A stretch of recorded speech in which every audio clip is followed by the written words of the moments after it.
The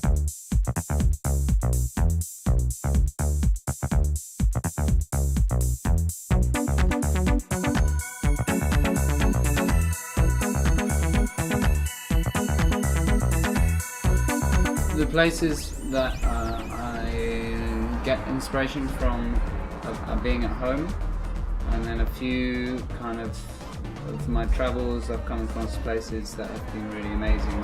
California and Iceland.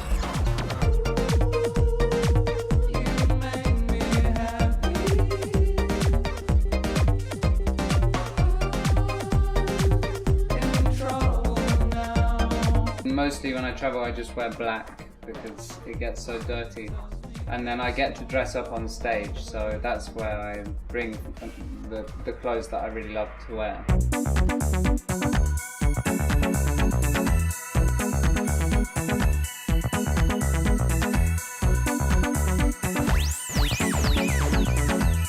I made a costume. I made the first one with my mum.